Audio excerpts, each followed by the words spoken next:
Su asistencia a este webinar sobre el impacto de política arancelaria de Estados Unidos y oportunidades para el entorno comercial y financiero de Panamá. Vamos a habilitar el chat grupal para que puedan escribir sus preguntas para nuestros expositores. De igual manera, le vamos a agradecer que a medida que vayan entrando a la sesión puedan poner sus micrófonos en silencio. Ahora le damos la bienvenida a nuestro primer expositor. El doctor Norman Harris es un destacado abogado egresado de la Escuela de Derecho de la Universidad Santa María la Antigua en la ciudad de Panamá y posee una maestría en Derecho Internacional de la Universidad de Georgetown en Washington, D.C. El doctor Harris ha jugado un papel trascendental en la integración de Panamá al comercio internacional, participando activamente en el proceso de adhesión del país a la Organización Mundial del Comercio, así como en las negociaciones de los primeros tratados suscritos por la República de Panamá. Su experiencia internacional es extensa, destacándose como negociador de acuerdos comerciales en los ámbitos bilateral, regional y multilateral. Entre 2004 y 2009 fungió como embajador y representante permanente de Panamá ante la Organización Mundial del Comercio en Ginebra, Suiza. Posteriormente, entre 2009 y 2012, se desempeñó como representante permanente adjunto de Panamá entre las Naciones Unidas en Nueva York, Estados Unidos.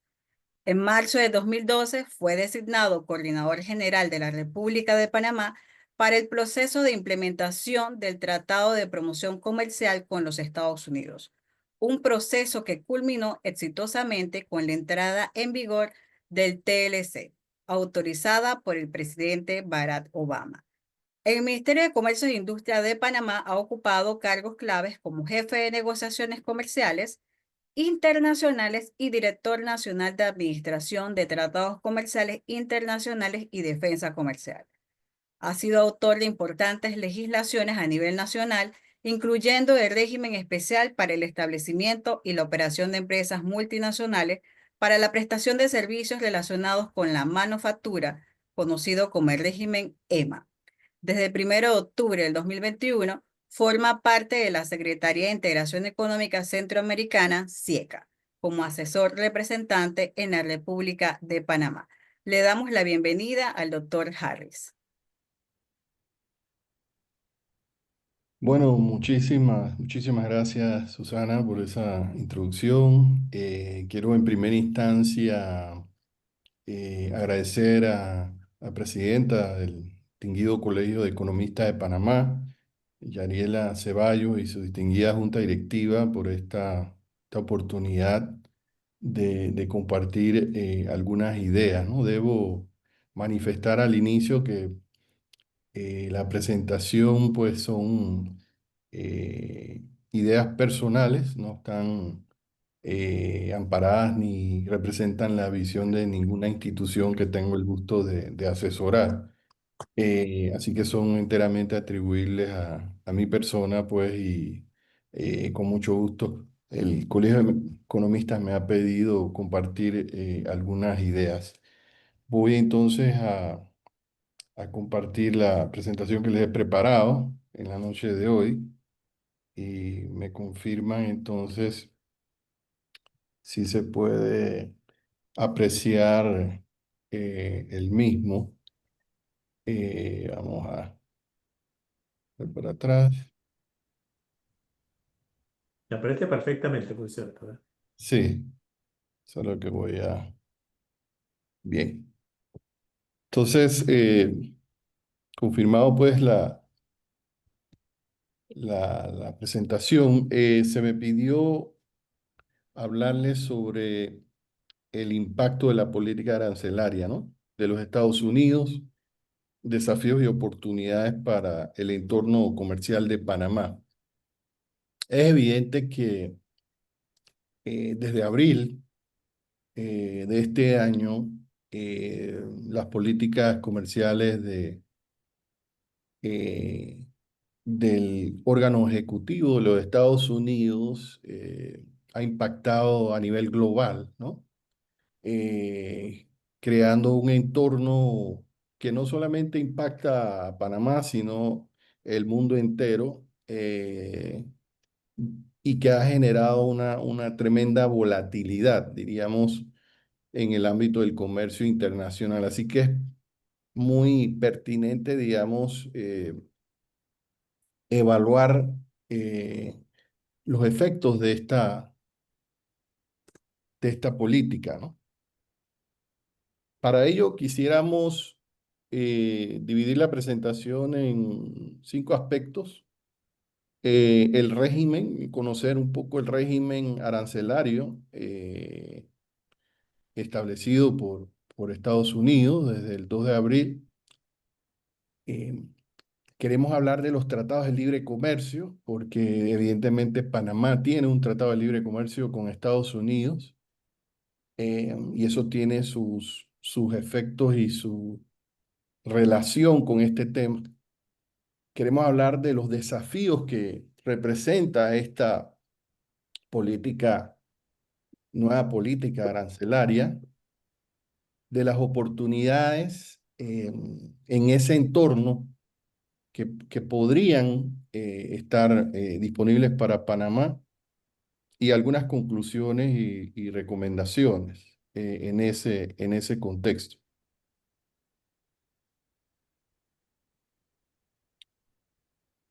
En el régimen de los aranceles recíprocos, sabemos que el presidente Trump emite una orden ejecutiva el 2 de abril, ¿no? Que impone lo que denominaríamos unos aranceles adicionales con diferentes tasas a las importaciones de todos los países. Esto es una visión global, una visión mundial, y desde el 2 de abril, a través de esta orden ejecutiva, Estados Unidos, en esencia, plantea eh, 2 tramos, si se quiere, de aranceles adicionales. Por un lado, aplica un arancel digamos, base de 10% a la mayoría de sus socios comerciales, el grueso de los socios comerciales, que entra en vigor el 5 de abril y ya estaba en vigor desde esa fecha. Y esto es para todos los países, con excepción de 2 socios comerciales que más adelante explicaremos, ¿no? Eh, Sin embargo, también introduce unos aranceles adicionales para 57 países que estarían sujetos a niveles arancelarios más altos, entre 11 y hasta 49%. Eh, Estos países están en un anexo que aparece en la propia orden ejecutiva denominado el anexo 1. Involucra un grupo importante, 57 países, de los cuales América Latina, básicamente, de esta región, pues estamos hablando de Nicaragua, Venezuela, creo que aparece Guyana, y una serie de socios desde China, Vietnam, Malasia, Tailandia, Filipinas, India, o sea, un grupo importante, ¿no? Eh, por supuesto, para el caso de Panamá, el tramo de 10% pues es el arancel aplicable en nuestro caso, ¿no? En la normativa, en la orden ejecutiva, el presidente tiene la potestad de aumentar o ampliar el alcance de los aranceles adicionales, como en efecto lo hizo momentáneamente con China, si a su discreción considera que, por ejemplo, no fuesen eficaces para resolver las condiciones de emergencia. Todo este andamiaje se sustentó en una ley de emergencia. eh, y dentro de las facultades también eh, puede ampliar o aumentar si algún socio, por ejemplo, tomase represalias, como en efecto, digamos, China tomó represalias y evidentemente eh, se impactó y se generó una situación. O, por ejemplo, si la capacidad de fabricación y producción de Estados Unidos continúa deteriorándose. este entorno, la justificación detrás de esta orden ejecutiva es una suerte de emergencia nacional, eh, justificada, de acuerdo a su argumentación, en una situación de déficit comercial que tienen los Estados Unidos a nivel global, y una serie de conductas, digamos, anti comercio que en la visión de Estados Unidos afectan el comercio y las exportaciones de Estados Unidos hacia esos mercados, y entonces esto genera la necesidad de una medida de esta naturaleza. Los aranceles también dispone la orden ejecutiva que pueden disminuirse si, por ejemplo, los socios comerciales adoptan medidas significativas para remediar los acuerdos comerciales no recíprocos y de alguna manera se alinean suficientemente con Estados Unidos en materia de económica y de seguridad nacional. Em, Entonces, hay esta discrecionalidad, y esto da pie, posteriormente lo hemos visto, a un proceso de especie de negociaciones, ¿no? De deals, como dice Trump, que él está actualmente eh, incursionando con algunos de los socios más grandes. Eh, Una excepción importantísima es que las mercancías de esta orden ejecutiva es que las mercancías procedentes de Canadá y México que cumplen origen del acuerdo TMEC, el acuerdo entre Estados Unidos, México y Canadá, acuerdo sucesor del NAFTA, estarían exentos de los aranceles recíprocos. Es decir, que Trump, digamos, en esta primera eh, formulación del 2 de abril, eh, genera una excepción para Norteamérica, digamos, Canadá, sus socios, eh, Canadá y México, y solamente para productos originarios. ¿Qué quiero decir con eso? Es decir, los productos fabricados en México o Canadá que cumplan las reglas de origen del acuerdo entre los tres países estarían entrando, se estaría reconociendo su carácter originario y estarían exentos de aranceles, entrarían con arancel cero. ¿Sí? Se respetaría el pacto de libre comercio que está vigente entre esos países. Eh, los productos que no sean originarios, es decir, que no tiene los suficientes elementos como para considerarse de acuerdo al tratado. Cada producto tiene su regla de origen. Si el producto, aunque sea exportado desde Canadá o México, no cumple con origen, entonces se le estaría aplicando un arancel de 25%. ¿Sí? Es decir, productos no TMEC. Esto es importante porque se hace la diferenciación. Tenemos que recordar que Estados Unidos tiene 20 socios TLC a nivel mundial, pero solamente a Canadá y México le reconocen el origen. Panamá tiene un tratado de libre comercio, pero la orden ejecutiva no reconoce, no respeta, digamos, ese aspecto de libre comercio que se negoció con Panamá en su TPC.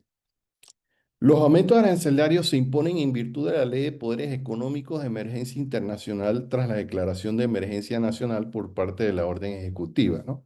Ese aspecto, este es el fundamento jurídico, digamos, es una ley que se utiliza para la redundancia para emergencias, ¿verdad? Y bueno, por primera vez se utiliza para temas arancelarios, nunca se había utilizado para ese tipo de situaciones, ¿no? Es importante anotar que la orden ejecutiva del 2 de abril excluye algunos productos, como cobre, productos farmacéuticos, semiconductores, ciertos artículos de madera, ciertos minerales críticos, ciertos productos relacionados con energía y productos energéticos. Y estos productos aparecen en una lista que se denomina, en un anexo, perdón, que se denomina el anexo 2. Ahí hay aproximadamente más de 1.000 fracciones arancelarias, unas 1.092 fracciones arancelarias, que están exentas tanto del arancel de 10 global base de 10% como si es el caso de productos provenientes de los países que están, los 57 que están con aranceles más altos, digamos, también están exentos. Estos productos están exentos de la cobertura. Otro aspecto que es importante resaltar del régimen de aranceles recíprocos es que los aranceles adicionales de 10% y el resto eh, se aplican únicamente al contenido no estadounidense de un artículo en cuestión, siempre que al menos el 20% de su valor sea originario de Estados Unidos. ¿Qué quiere implicar esto? Que si usted tiene un producto, eh, ejemplo, un producto hecho en Panamá y demás, pero que tiene insumos eh, superiores al 20 o en 20%, insumos que son de origen estadounidense, ese componente de origen estadounidense no estaría impactado. Si usted puede demostrar eso, ya sea un 30%, un 40%, hasta un 100% de origen estadounidense de su producto, si usted puede probar eso, entonces el porcentaje que sea estadounidense, que tiene que ser como mínimo 20%, no le pegaría el arancel adicional. Solamente le pegaría a los insumos, a los componentes que son de un origen no estadounidense. Entonces eso puede, evidentemente, si usted hace su tarea, digamos, y evalúa bien la composición de su producto, de su exportación y demás, y puede demostrarle a la aduana, digamos, de Estados Unidos esos orígenes y demás, puede disminuir el impacto de estos aranceles. Entonces, en resumidas cuentas, esa es la estructura, los cimientos más fundamentales de este régimen que, como les dije, pues entra en abril, específicamente el 5 de abril. El componente de los 57 países con aranceles más altos entraba en 9 de abril, pero fue suspendido temporalmente hasta 9 de julio. Eso es lo que se va a ver el 9 de julio. El 10% va a continuar. El componente de los 57 países que tienen aranceles más altos, entonces se supone que se activarían, porque se habían suspendido, se activarían ahora el 9 de julio. Otro elemento que hay que considerar es que este régimen, esta orden ejecutiva, ha sido objeto de litigios ante los tribunales de justicia de los Estados Unidos. Y uno de los casos que ya vio una decisión se presentó ante el Tribunal de Comercio Internacional de Estados Unidos, que emitió un fallo contrario pues, al régimen de aranceles recíprocos del presidente Trump. Básicamente dictaminó que la ley invocada, es decir, esta ley de emergencias, para imponer los aranceles no autorizaba al presidente a imponer aranceles universales a las importaciones. Primero, nunca se ha usado, no, su objetivo no era entrar a esta área de arancelaria. Segundo, es el legislativo norteamericano el que tiene la facultad para dictaminar ese tipo de medidas tan amplias en materia arancelaria y no el presidente de los Estados Unidos. Eh, y por ende ordenó la suspensión permanente de los aranceles. Em, Frente a esa situación, el órgano ejecutivo apeló ante un tribunal superior, el Tribunal de Apelaciones, para el circuito federal en Washington. Y ese tribunal, digamos, congeló la medida de suspensión hasta que el tribunal pueda fallar sobre el fondo.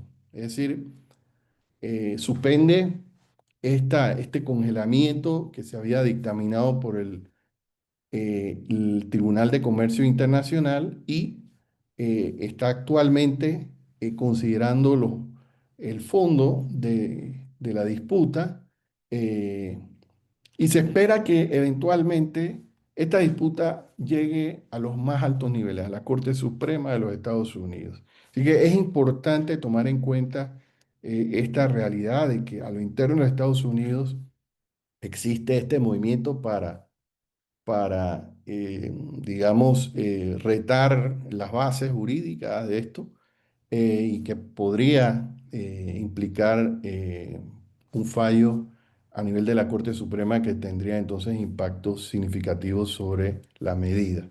Ahora hablemos de los tratados de libre comercio. Yo les he planteado pues que 20 países, solamente 20 países a nivel mundial tienen tratados de libre comercio con Estados Unidos y que Panamá es uno de esos países, a través del Tratado de Promoción Comercial. Em, lo interesante, lo importante del tratado, del TPC, es que contiene una disposición que precisamente regula esta situación, la que hemos estado eh, evaluando de la orden ejecutiva del 2 de abril. La disposición, que es el artículo 3.3, si no me falla la memoria, del TPC establece, y asimismo todos los tratados con los 20 países tienen esta misma disposición, y dice que salvo disposiciones contrarias en este tratado, ninguna parte podrá incrementar ningún arancel aduanero existente o adoptar un arancel aduanero nuevo sobre una mercancía originaria. Y el problema es que en efecto, este arancel recíproco es un arancel adicional que impacta a un socio comercial con un tratado internacional vigente con los Estados Unidos, como el caso de Panamá, y que el tratado prohíbe eh, ese tipo de conducta. Entonces, aquí hay una incompatibilidad. De hecho, en el tratado, en el numeral segundo de ese artículo, se dispone que cada parte debe eliminar progresivamente sus aranceles aduaneros sobre las mercancías originarias. Y el problema es que Estados Unidos no está respetando este aspecto del tratado con Panamá, a diferencia de lo que está haciendo con Canadá y México, el TMEC, y no está reconociendo, digamos, el arancel cero para los productos originarios de Panamá. Porque al final del día, el TPC lo que buscaba y lo que buscan todos los tratados de libre comercio es un espacio de libre comercio. Eso es lo que se pactó, no un espacio con aranceles. Un espacio sin aranceles, progresivamente a lo largo de los años. Ya a estas alturas, año 14 del tratado, eh, el 90 y tanto por ciento de los productos tendrían arancel cero, eh, de lado y lado. Y por lo tanto, esta situación es irregular para efectos de el TPC. ¿Cuáles son las características de estos tratados y por qué su importancia, ¿no? Para Estados Unidos y para los socios, ¿no? Miren, estos TLC, un estudio reciente de la Cámara Americana, eh, Cámara de Comercio de los Estados Unidos, uno de los gremios más importantes del lobby de Estados Unidos, determinó que los tratados de libre comercio suscritos por Estados Unidos ofrecen reciprocidad arancelaria 0 por 0. Es decir, han eliminado aranceles de forma recíproca para aproximadamente el 99% de las líneas arancelarias en casi todos los casos. Es decir, prácticamente todos los TLC que tiene vigente, incluyendo el de Panamá, eliminan recíprocamente los aranceles. Eh, Los 20 países que tienen TLC, para que ustedes tengan una idea, representan casi la mitad de todas las exportaciones estadounidenses al mundo. Normalmente Estados Unidos exporta unos 2 billones. A estos 20 países se exportó en el año 2024 962 mil millones en exportaciones americanas. Así que a pesar de ser solo 20 países, su peso es enorme, la mitad de las exportaciones estadounidenses a nivel global. Per cápita, estos 20 países compran 14 veces más bienes y servicios fabricados en Estados Unidos que otros países. Eso es lo que concluyó la Cámara de Comercio de los Estados Unidos. ¿Cuál es la situación de Panamá? Panamá es uno de los 20 países, lo hemos dicho, tiene su TLC, tiene su instrumento internacional que le otorga garantías jurídicas, evidentemente. Eh, Como tal, como parte del compromiso del tratado, otorga reciprocidad arancelaria 0 por 0 en una proporción 98-99, y eso lo vamos a ver más adelante. Panamá, aunque ustedes no lo crean, genera para Estados Unidos uno de los superávit más altos que tiene Estados Unidos a nivel mundial. De acuerdo a estadísticas del propio Departamento de Censo de los Estados Unidos, US Census Bureau, Estados Unidos generó un superávit de comercio con Panamá de 10 mil millones de dólares. Es el sexto más importante a nivel mundial. Producto de estas cifras, Panamá es el tercer consumidor per cápita a nivel mundial de productos norteamericanos. Aproximadamente, el panameño consume 2.265, digamos, dólares en productos norteamericanos. Panamá definitivamente con estas cifras no amenaza, no contribuye al déficit comercial que justifica, digamos, que era el sustento de esta medida. Y evidentemente no genera una situación de emergencia, no contribuye al déficit, todo lo contrario, es un superávit enorme. Entonces, evidentemente la medida que incluye un país como Panamá, digamos, no tiene realmente sustento. Veamos el impacto de los aranceles recíprocos antes del 2 de abril y después del 2 de abril.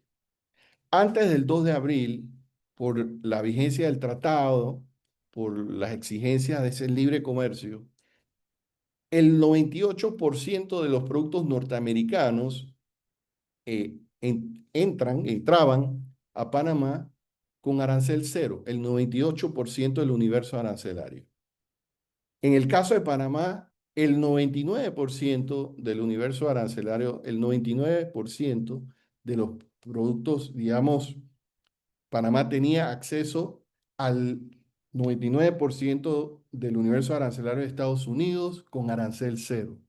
Esa era la realidad. Existía plena reciprocidad arancelaria, 98% por un lado, 99%. Quedan muy pocas cosas del lado de Panamá. Hay algunos rubros muy puntuales como el arroz, como muslo encuentro, algunos rubros de puerco y demás que todavía tienen aranceles.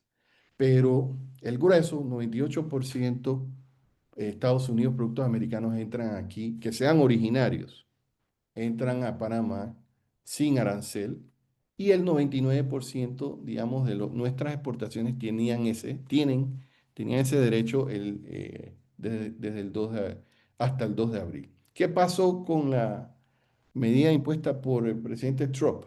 Bueno, Estados Unidos continúa con ese 98% de arancel cero, pero Panamá entonces eh, menos del 1% estaría entrando al mercado de Estados Unidos con arancel cero. Es decir, el grueso de las exportaciones panameñas tendrían que pagar al 10% de ese arancel global. solamente, y digo que menos del 1% porque hay algunos productos, me he tomado la tarea de ver los productos que de ese anexo de exclusiones, ese anexo 2 que tiene Estados Unidos en la propia orden ejecutiva, y hay cosas muy puntuales como por ejemplo desperdicios y desechos de cobre, ¿verdad? Madera cerrada o devastada, madera tropical, madera en bruto, despojada o no de la corteza. Esas fracciones eh, entrarían a Estados Unidos con arancel cero porque fueron excluidas por la propia orden ejecutiva. Entonces, el resumen es que antes del 2 de abril había reciprocidad arancelaria y posterior al 2 de abril se rompe esa reciprocidad arancelaria y estamos en un escenario totalmente distinto. Uno de los elementos de los desafíos que tiene Panamá con esta orden ejecutiva es que se hacen alusión a una serie de medidas no arancelarias eh, como justificación para aplicar el 10% a Panamá. Esto es producto de un estudio que hace los Estados Unidos, el último fue pues, este año, el estudio de barreras comerciales que hace la Oficina de Representante Comercial de los Estados Unidos. Y en el caso particular de Panamá, Estados Unidos alega que hay una serie de inconvenientes comerciales, irritantes comerciales, que justifican, eh, digamos, y si en algún momento hay conversaciones con Panamá, Panamá tendría que atender estos irritantes. Uno es el tema de un reglamento técnico de papa y cebolla. Pues aquí, como saben, hay ciertos criterios técnicos que se aplican para papa y cebolla que indican que una papa no debe durar más de tantos días, 180, si no me falla la memoria, y igual la papa, y si no, no se puede comercializar. Es decir, la papa entre la cosecha y la comercialización no han transcurrido los periodos que establece la reglamentación técnica. Eso lo ha objetado Estados Unidos y ha sido un irritante continuo. Acá se ha dicho también que en el tema de los contingentes de arroz que se negociaron en el TPC, Panamá no ha manejado correctamente esos contingentes de arroz.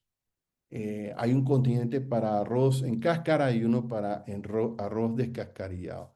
Y lo que ha dicho Estados Unidos es que principalmente en la administración anterior se agarró y se colocó todo el volumen, ¿verdad?, en arroz con cáscara, favoreciendo evidentemente a los molinos y demás, y que eso no era correcto de acuerdo a lo que se había pactado. Ese es otro irritante.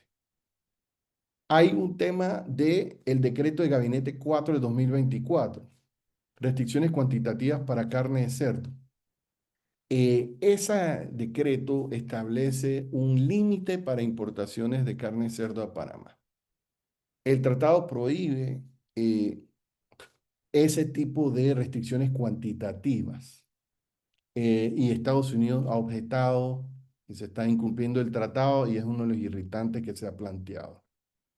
Hay un tema de reglamentación técnica de arroz. Hay unos retrasos en el registro de productos lácteos provenientes de los Estados Unidos y en el registro de establecimientos para carne cruda y productos cárnicos. Hay temas de propiedad intelectual pendientes del tratado, que se negociaron en el tratado y que no se han materializado aún en Panamá. Hay un tema de servicios en la nube a través de, una resolución de la AIG, que también es un irritante. Y hay un factor que no aparece en el estudio del USTR, pero que a través de mis contactos en Washington y demás, evidentemente es parte de la ecuación y que todos conocemos, que es la situación del Canal de Panamá, el tema de los puertos, el tema de eh, eh, First and Free, ¿no? Que todos hemos visto en los medios y demás. Si Panamá en algún momento llega a sentarse hablar con Estados Unidos sobre el tema del 10%, es decir, que se aplique el tratado como tal, estos irritantes van a salir a relucir. ¿Cuáles son las oportunidades? Pues en este contexto, digamos, eh, acá tenemos que un tanto tratar de especular sobre posibles oportunidades que genera este entorno, esta volatilidad y este reacomodamiento de la política comercial de Estados Unidos y cómo impacta el mundo, ¿no? Pero visualizamos tres áreas de interés, una en el ámbito de nearshoring, de bienes y servicios, otra en el ámbito de las exportaciones de servicios y otra en el tema de atracción de inversión extranjera directa.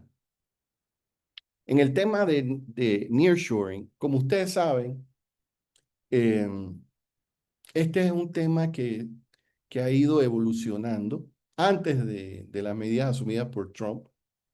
Em, Tradicionalmente, Estados Unidos ha, digamos, eh, su producción la ha tercerizado a países que tienen eficiencia, si se quiere, en manufactura, principalmente en Asia-Pacífico, ¿verdad? Para generar competitividad y poder regresar a Estados Unidos con productos con precios más competitivos y de ciertas calidades y demás. Y hay muchos ejemplos de eso. Pero más recientemente se ha, obviamente, producto de la guerra en Ucrania, producto de los temas de las cadenas de suministro, la pandemia, incluso ahora con el tema de Trump, el tema de nearshoring, es decir, trasladar de esas fuentes tan lejanas a fuentes más cercanas, al mercado de interés que sería Estados Unidos, producción, pues nos pone a nosotros en el radar, ¿no? México, Centroamérica, en general, para producir más cerca, para entonces llegar al mercado de Estados Unidos. Y en eso se ha identificado oportunidades en diversas áreas, desde dispositivos médicos, eso lo estamos viendo en Costa Rica, tema de computadoras, maquinarias, semiconductores, lo hemos visto, todo este interés en Panamá, los productos farmacéuticos, químicos, es una realidad la exploración que hay sobre trasladar. Pero esto implica no solamente el área de bienes, sino también en servicios, desde servicios médicos, servicios legales, recursos humanos, tema de atención al cliente, eso lo vemos en Panamá, los call centers, servicios de tecnología de la información, servicios financieros, es decir, acercar y tercerizar en mercados, en destinos más cercanos para, digamos, servir el mercado de interés en Norteamérica y demás. Eh, lo que ocurre, digamos, con el tema de Trump es que, si ustedes notan, dentro de los 57, es decir, los países que tienen aranceles más altos, están buena parte de los países asiáticos, ¿verdad?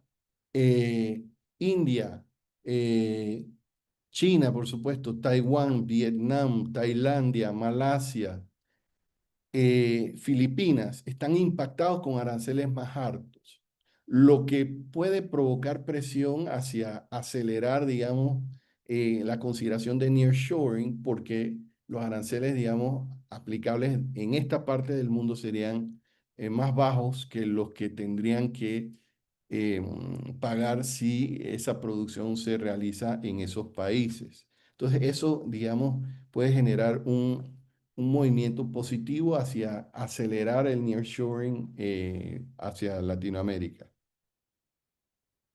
El otro aspecto es que, digamos, las medidas de Trump pueden, eh, digamos, reenfocar los esfuerzos de los países de Centroamérica, por ejemplo, y Panamá en particular, hacia un área que es de sumo ingente desarrollo de esta parte del mundo, que es el área del comercio de servicios.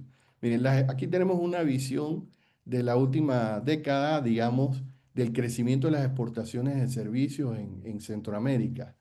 Eh, la última cifra el año pasado, casi llegando a los 50.000 millones en exportaciones, un crecimiento anual entre 2023 y 2024 de 6%.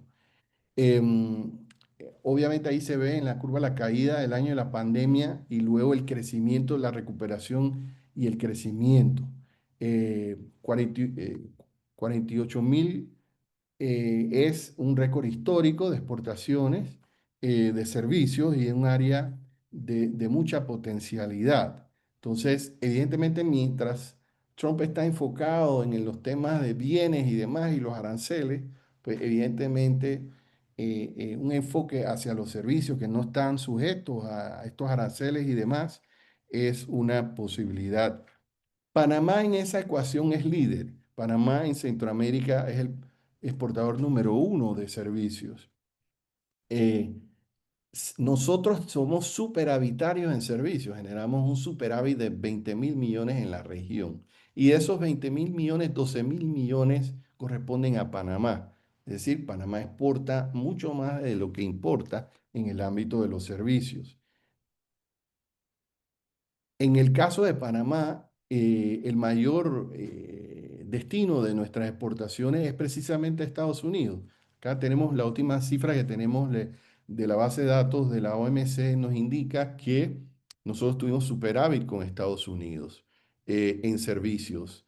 Eh, y evidentemente, digamos, es una realidad el hecho de que tenemos competitividad en este segmento. Por lo tanto, digamos nuevamente, mientras se presiona el tema de los bienes, mientras genera esta situación, pues el redoblar esfuerzos en este ámbito ya nos genera réditos y evidentemente tenemos que seguir acentuando. Para que tengan un norte, en América Latina y el Caribe, digamos, Panamá es el tercer exportador de servicios a nivel de América Latina y el Caribe.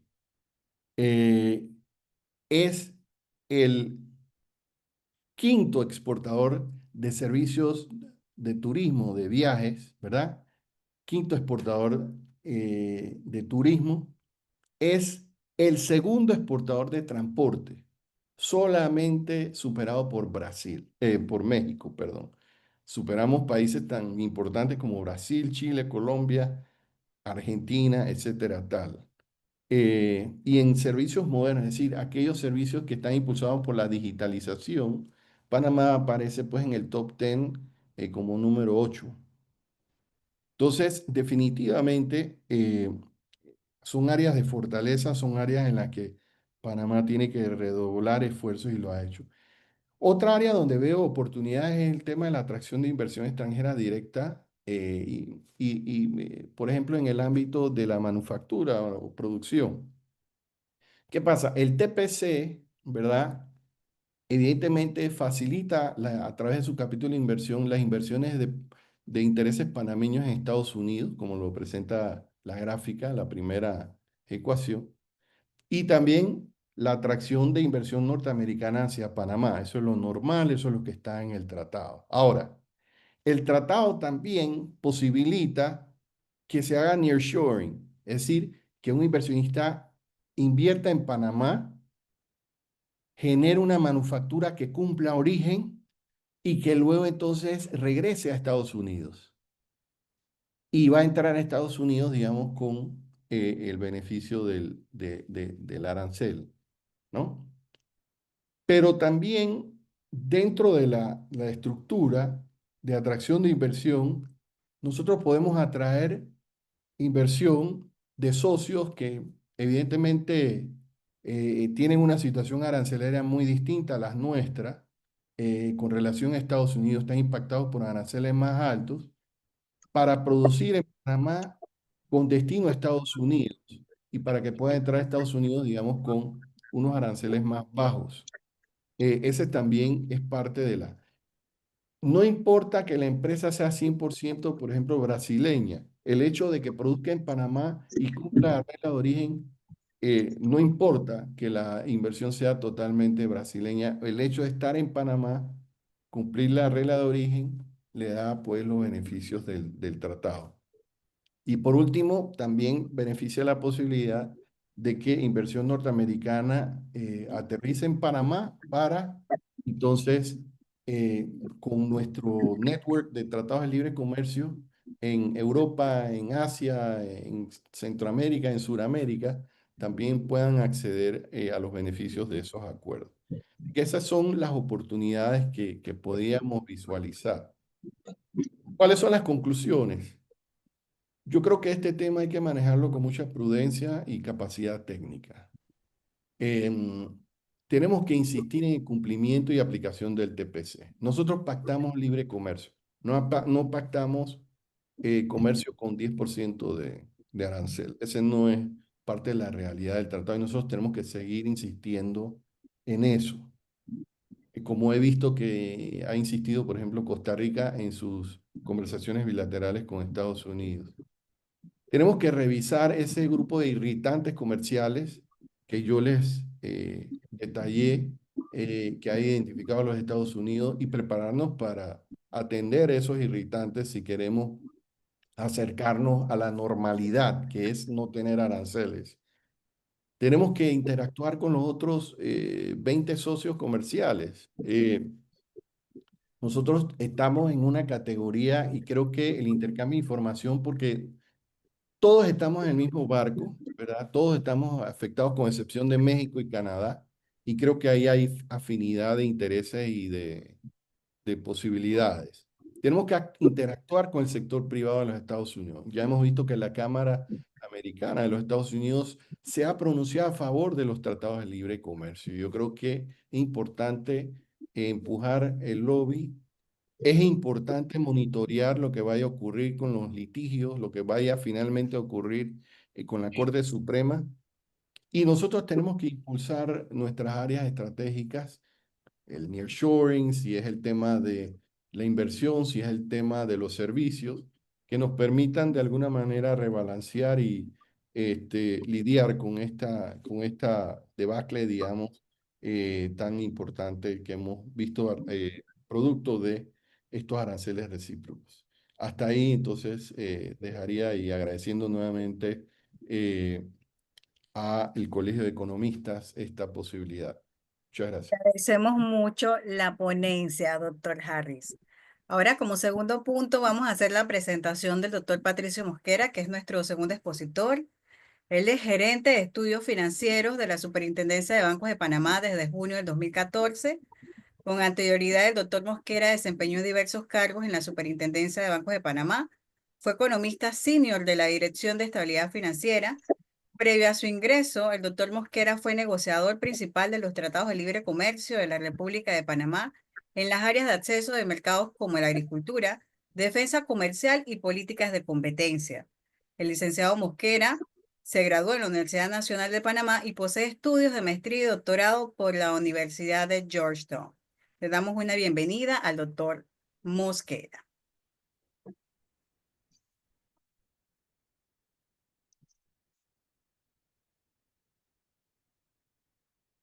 El micrófono cerrado, Patricio.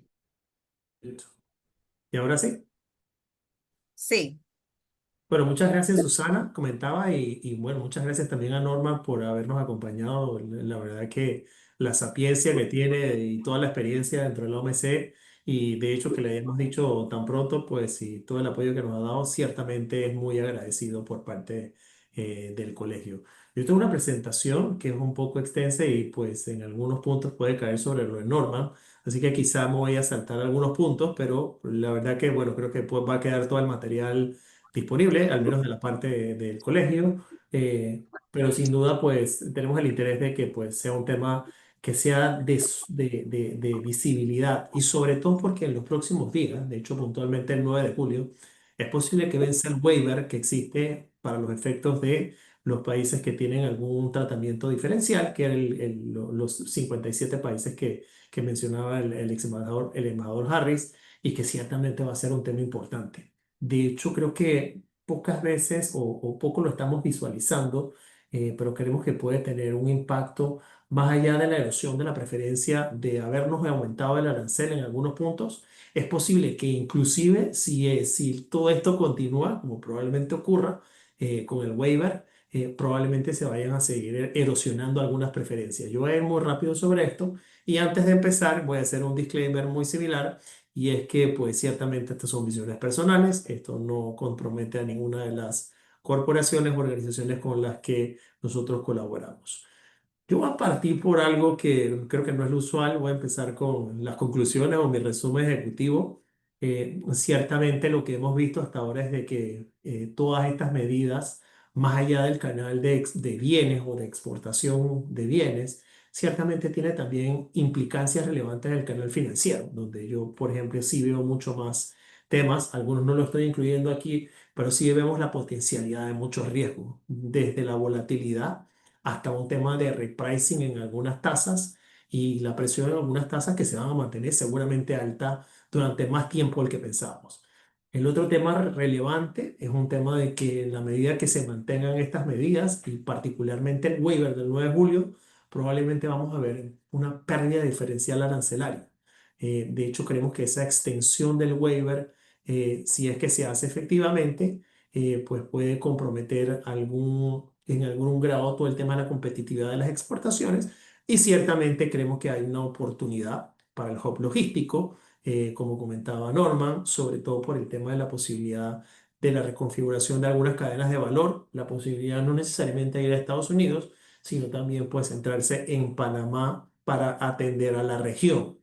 Finalmente, y un elemento que creo que no debe pasar por alto, y es que todo este tema de la incertidumbre prolongada que vamos a seguir viviendo por los próximos al menos 4 años, seguramente va a requerir o exigir del sector público y privado hacer cambios en las capacidades de gestión de riesgo y todo el tema de monitoreo. Va a ser esencial para los efectos de poder mantenerse dentro de la actividad como tal. Aquí sí voy a hacer una pequeña pausa porque creo que cuando uno escuchó por primera vez todo el tema de los aranceles, uno escuchaba lo que decía la gente de Trump, iba a haber un sobrecalentamiento de la economía, probablemente iba a subir todo el tema del mercado de valores y que probablemente pues iba a tener todo un tema de tasas que se podían mantener. Había otro grupo que era bastante escéptico sobre el tema y lo que decía es que probablemente lo que uno iba a encontrar era que la economía, tanto los mercados de valores iban a caer y las tasas iban a caer productos de una recesión. Ciertamente lo que dice la teoría no va por ahí. Lo que dice la teoría es que cuando uno tiene un tipo de guerra comercial o situación arancelaria, lo que uno encuentra es un tema de estanflación, no sobrecalentamiento ni recesión, sino probablemente lo que vamos a ver es una actividad bastante mucho más disminuida y probablemente lo que vamos a terminar viendo son tasas más altas por más tiempo del esperado. De hecho, hoy, si los que vieron noticias del mercado financiero, algo que se pudo apreciar de manera interesante es que otra vez subieron las tasas de los bonos de 10 años, lo cual pues sin duda se va a trasladar eventualmente al ser considerado Estados Unidos un mercado libre de riesgo o uno de los más grandes, pues seguramente también vamos a tener primas adicionales de aumentos de tasa que vamos a ver por más tiempo. Con el tema de Trump, yo creo que se ha escuchado mucho de lo más reciente del tema de los aranceles y lo que han venido aplicando en lo más reciente, pero yo creo que hay que mirar un poco hacia atrás y si uno ve en Trump uno lo que vio es que él tuvo una serie de intentos adelantados para los efectos de aumentar aranceles a un tema que creo que le llama mucho la atención, que es el tema del acero y el aluminio, ya en el 2018 y la guerra comercial en el 2018 y 19. De hecho, parte importante de lo que ocurrió en esa época era la reconfiguración que se dio o la renegociación del Tratado de Libre Comercio entre México y Canadá. Por eso es que en esta ocasión no se incluyeron dentro de las convenciones para los efectos de la aplicación de los aranceles recíprocos del Liberation Day. Ciertamente lo que hemos visto es una aplicación continua, hay que, voy a ir un poco más rápido, eh, que no empezó necesariamente el día de Liberation Day. De hecho, si uno vio, por ejemplo, toda la campaña de Trump, Trump ciertamente mencionó el tema de la posibilidad de aumentar aranceles, pero no fue sino hasta el 30 de enero que Peter Navarro, parte de su equipo de gobierno, mencionó de que se iba a hacer un aumento masivo de aranceles y hasta el 21 de marzo se mencionó por primera vez la posibilidad de aplicar esto de manera importante. Lo que encontramos fue que se anunció la aplicación de desde el 5 de abril, con los cargos que se mencionaban, un piso mínimo de 10% y otros 57 países que tenían aranceles entre el 11 y el 50%. En el caso de China, que excepcionalmente llegó hasta 145%, pero ciertamente, como comentaban hace un minuto, pues ciertamente se estableció relativamente rápido un waiver que vence este 9 de julio. Y ese waiver sí tiene algunas implicancias importantes. Por ejemplo, de qué puede tener afectación o qué me cambia. Evidentemente, el que me hayan aumentado el arancel a 10% ya es una afectación per se. Pero hay que recordar también que esto, por ejemplo, nosotros dentro del Tratado de Promoción Comercial con Estados Unidos, teníamos unas cuotas que iban a 0%. Esos productos no tenían arancel bajo, de hecho tenían aranceles relativamente altos. Y al existir esta regla de país que todos los productos pagan 10%, es posible que otros países competidores en rubros de nosotros probablemente tengan la opción de exportar más bienes que tienen competencia directamente con esto. Ahora más adelante vamos a ver un ejemplo, pero ciertamente esto erosiona no solo erosiona la competitividad de Panamá, no solamente en general por este 10%, sino en los productos donde somos mucho más competitivos. Y ciertamente creemos que eso va a tener una repercusión relevante. Desde el punto de vista de incertidumbre, evidentemente, y en la parte financiera, que es la que hoy en día veo más, ciertamente creemos que eso pues, va a tener un impacto importante, como ya lo estamos viendo. Todo el tema de este aumento de primas, ha habido una reducción de apetito de riesgo también, ha habido un cambio en el flujo de activos de riesgo y un aumento de cobertura. De hecho, ha habido muchos cambios relevantes desde el punto de vista financiero que les voy a mostrar hacia adelante. Creo que esta es la parte general y en términos generales todos estamos muy claros de lo que ha venido pasando. Sin embargo, hay unos elementos puntuales que vienen ocurriendo de a poco y que hay que verlos con cuidado, sobre todo porque van a tener una afectación relevante en Panamá. Primero, cada vez que ha habido un anuncio, por ejemplo, de aumentos de aranceles, hemos visto una reacción inmediata en los mercados de futuros, particularmente en el último anuncio que hubo para los efectos de la Unión Europea.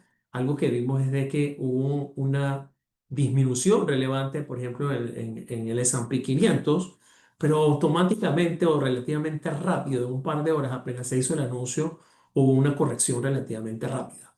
Eso lo que me habla es de que existe la posibilidad de que haya, además de mucha volatilidad en términos generales, probablemente también vamos a obtener volatilidad a corto plazo. Y eso evidentemente cambia la situación. Probablemente uno pensará, bueno, es un tema aislado, pero la verdad que ha pasado alrededor de 14 veces, con lo cual pues es un tema a tener en consideración. Otro tema importante que probablemente va a causar una compresión en el tema de márgenes para los efectos de las empresas y que no es un tema aislado y que probablemente solo le ocurra a Panamá, es por ejemplo de que muchos países lo que están haciendo para los efectos de no perder mercado, uno, están pagando los aranceles, dos, están reduciendo el precio de exportación y en cualquiera de esas combinaciones pareciera que una de las cosas que viene ocurriendo de manera sistemática es que ha habido una absorción del costo del nuevo arancel para los efectos del no poder mercado. Esto evidentemente tiene muchas aristas, sobre todo porque hay empresas que probablemente el margen de 10% para los efectos de poder pagarlo probablemente no va a ser del 100% válido. Eso sin duda conlleva una serie de análisis adicionales que probablemente hay que prestarles mucho más atención, tener más cuidado y sobre todo poder evaluarlos. Otro tema importante y que creo que no hemos visto hasta ahora en Panamá y que probablemente estamos empezando a ver, sobre todo el tema de los exportadores, es que una de las cosas que ocurrió al principio, como les comentaba, la noticia o la posibilidad de que se diera el aumento de aranceles ocurrió mucho antes de que efectivamente se diera el incremento de los aranceles. ¿Y eso es qué impactó? Eso impactó en que muchos países o muchos exportadores aumentaran sus exportaciones antes de la aplicación de la medida. Eso les daba este margen para los efectos de poder hacerlo.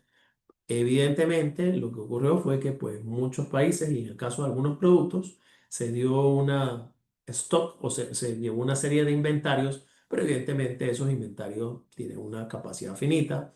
Ciertamente, una vez que se dieron el tema del stock por temas de compras adelantadas, una de las cosas que estamos esperando a mediano plazo y particularmente a partir de junio, que es algo que están viendo particularmente las asociaciones de importadores en Estados Unidos, es que va a haber una reducción importante en el tema de importaciones de parte de Estados Unidos. ¿Eso que implica? Que el segundo y tercer trimestre probablemente vamos a ver un uso de inventarios sin reposición que ciertamente puede tener un impacto relevante en actividades como por ejemplo el Canal de Panamá, donde probablemente vamos a ver una disminución del tiempo de exportaciones. Así que lo que vamos a ver en los próximos meses es una caída relevante que probablemente se va a recuperar. Vamos a ver caídas entre 20 y 30% de las exportaciones y probablemente vaya a haber una recuperación probablemente hasta principios de 2026. Así que si uno pensaba que la posibilidad de que la afectación viniera solo por las tasas de aranceles, probablemente no es la respuesta correcta. ¿Qué es lo que hemos visto en el mercado financiero? Yo creo que para muchos escuchamos solamente el récord del día, que si el cambio del día, pero lo cierto es que si uno compara el retorno acumulado desde que Trump 2 asumió el mandato el 20 de enero, lo que vimos fue una corrección en el mercado del S&P 500 que llegó casi hasta 15%. Si uno considera todas las alzas que se han venido dando hasta ahora, básicamente estamos en 0% de cambio. O sea, no hemos tenido si bien es cierto, pues hubo una caída relevante y había una recuperación que todos los días suena como un récord, ciertamente hay que verlo con cuidado, pero lo que sí hemos visto con mayor detalle es un tema de una volatilidad intradía, con lo cual, pues, el Trump 2 ha sido el peor desempeño, al menos en los últimos 5 presidentes. Y por tanto, riesgos relevantes en todo lo que tiene que ver con renta variable y todos los que están metidos en el mercado accionario, que seguramente deberían tener coberturas porque esto va a seguir pasando. ¿Qué más hemos visto? Ciertamente, por ejemplo, cuando uno habla con la gente en la calle, uno dice, oye, ¿por qué me van a subir la tasa de interés? Si yo estoy viendo que la Fed hace unos meses bajó la tasa y ahí se ha quedado. Ciertamente eso ha pasado, pero también por el lado contrario lo que hemos visto es que ha venido dándose aumentos importantes en todo lo que tiene que ver con los rendimientos de tesoros. Si bien es cierto, hay que recordar que la tasa Fed es una tasa intra por día y con lo cual uno no toma decisiones comerciales por día, uno toma decisiones comerciales por periodos de plazos más largos, con lo cual pues esto sí tiene algún tipo de afectación relevante. Así que seguramente vamos a ver un repricing en activos y seguramente vamos a ver una tasa Fed mucho más lenta para bajarse. De hecho, si bien es cierto, hasta hace poco se comentaba de la posibilidad de una reducción hacia final del año, hoy se comentaba que probablemente no ocurra. Entonces, ciertamente estamos ante un riesgo relevante por algo que no tiene que ver con el canal financiero. Lo otro relevante y que tiene que ver con esto es que hasta ahora no había venido ocurriendo un tema de un proceso inflacionario relevante. ¿Por qué? Porque parte de lo que se venía utilizando o los precios que están viendo la gente en Estados Unidos es lo que les acabo de comentar. Básicamente se estaban consumiendo stocks que habían consumido parte del primer trimestre y en este momento lo que se está empezando a dar es aumento en la inflación. De hecho, si ven el gráfico que está en la parte inferior izquierda, algo que ven es que si bien es cierto, pues no había habido cambios relevantes. Hoy en día ya empezaba a darse a principios de junio. Esos datos están hasta el 26 de junio y lo que estamos viendo es que los insumos importados ya han empezado a crecer. Eso me dice que probablemente aquellas empresas que pudieron absorber en un inicio todo el tema del arancel, vía pagar el arancel directamente o asumirlo a través de su precio, probablemente ya no va más porque probablemente no tenga el músculo financiero para poder hacerlo. De hecho, en una encuesta reciente que se le hizo a los miembros de la Fed, todos, absolutamente todos, ven presiones al alza de la inflación. En la medida que eso ocurra, probablemente no vamos a ver disminuciones en las tasas de interés. Así que probablemente, ¿qué es lo que estamos viendo? Estamos viendo probablemente una economía que se va a ver un poco más ralentizada, sobre todo por el canal de exportaciones, pero también vamos a ver costos mucho más elevados, que era el escenario que les estaba comentando al principio, un escenario de esta inflación, mayor inflación y menor actividad económica. Eso va a generar una serie de riesgos en el canal financiero, no me voy a meter mucho con eso, pero eso puede llevar desde riesgos soberanos, riesgos bancarios y riesgos de mercado. Eso evidentemente, para los que están en el tema financiero, pues probablemente les va a decir de todo lo que tienen que ver, uno, con coberturas y dos, con proteger el flujo de caja, porque el flujo de caja va a ser muy relevante para los efectos de lo que viene hacia adelante. En el mercado de bienes, creo que Norman lo explicó bastante bien. Nosotros tenemos exportaciones anuales en 2024, nosotros exportamos 184 millones. Nosotros no tenemos, si bien es cierto, Estados Unidos es un mercado importante, digamos que no concentra lo relevante, no concentra comercio como por ejemplo en países como Costa Rica, que llega hasta el 50%. En el caso de nosotros, con suerte, llegaremos a 17-18%. Sin embargo, tenemos importaciones que van por 2.400 millones, es decir, una balanza comercial súper deficitaria que probablemente va a seguir así y que se va a seguir agravando. ¿Dónde estamos viendo algunos riesgos para algunos productos? Evidentemente, pues los productos donde hay mayor sensibilidad, porque tienen otros mercados de importación desde el punto de vista de Estados Unidos, como el tema de los productos del mar particularmente. El tema del café y productos agrícolas tienen cierta especialidad, no se producen en todos lados, de hecho ni siquiera se producen en Estados Unidos de manera comercial relevante, así que ese es un tema donde habrá que ver, y sobre todo el tema de manufactura, y hay un tema asociado a servicios logísticos. El impacto que estamos previendo de esto es que probablemente sea de cerca de 18 millones de dólares al año, pero hay que tener en cuenta de que nosotros tenemos otros competidores donde antes no los había, particularmente donde, por ejemplo, teníamos contingentes relevantes, no quiero decir nombres, pero el azúcar, por ejemplo, donde nosotros teníamos un cupo y ese cupo teníamos exportaciones a cero. Había hoy en día esa tasa, por ejemplo, por los efectos de cobrarle a todos 10%, yo tengo países que probablemente van a pagar menos. Entonces, eso me resta competitividad para los efectos de poder llegar a este mercado. Nosotros hicimos un tema de un perfil exportador. Evidentemente hay productos de alto valor con productos de combinaciones de valor y de volatilidad, particularmente uno que veíamos como un canal seguro, que habrá que ver a mediano plazo las operaciones que se puedan dar, por ejemplo, el tema de las bananas. El mercado de bananas tenía un mercado relativamente estable y seguro a través del año, con un mercado con un valor relevante, pero por ejemplo, temas como el azúcar sí tenían mucha volatilidad y tienen un alto precio. Hay muchos competidores en el canal internacional del azúcar y seguramente se han beneficiado de tener 10%. Anteriormente estaban con aranceles que eran muy superiores a eso y eso hoy en día les puede dar una ventaja. Entonces, ciertamente hay una serie de temas que se van a dar. ¿Qué es lo que hemos visto en los datos recientes? Solo para ir avanzando, ciertamente algo que hemos visto de manera reciente es que ha habido muchas estrategias diferentes de lo que ha venido pasando. Algo que se ha podido ver, por ejemplo, a exportaciones anticipadas para adelantarse a este tema del aumento del arancel, como por ejemplo que ocurrió en productos del mar, pero como pueden ver en la gráfica a la derecha, no fueron todos los productos del mar, fueron productos puntuales. Y por ejemplo, en el caso del azúcar, hubo un aumento relevante que se adelantó a la estacionalidad que tienen para los efectos de donde se hace esa exportación. Eso me dice que ciertamente los exportadores están viendo qué es lo que está pasando, pero hay otros exportadores que no. Y ahí entra el papel de lo que debe hacer o lo que deberían tener las empresas hoy en día y probablemente también las oficinas de inteligencia comercial. Estar mucho más atentos a lo que va a ocurrir, a los posibles cambios, porque estas cosas cambian relativamente rápidas. De hecho, hemos encontrado de que existen espacios para algunos productos, pero eso es algo que vamos a ver más adelante. Si a uno le preguntan como economista qué es lo que deberíamos hacer para los efectos de adoptar o no el arancel en una matriz de impacto, Usualmente cuando uno le pregunta al economista, el economista va a decir, depende.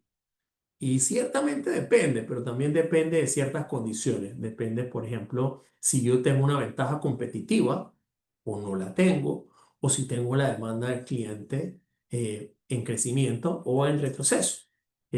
Nosotros tenemos muchos productos, evidentemente hay países mucho más grandes y por economías de alcance y economías de ámbito, uno entendería que evidentemente pues no tiene necesariamente todas las ventajas competitivas del mundo, pero ciertamente sí tiene demandas interesantes para algunos productos. Probablemente en la mayoría de los casos nosotros vamos a tener que ver invertir para restablecer costos. Hay que ser, probablemente en la mayoría de los casos, difícilmente las empresas van a tener para aportar el 100% del arancel pagarlos ellos o asumir ese costo.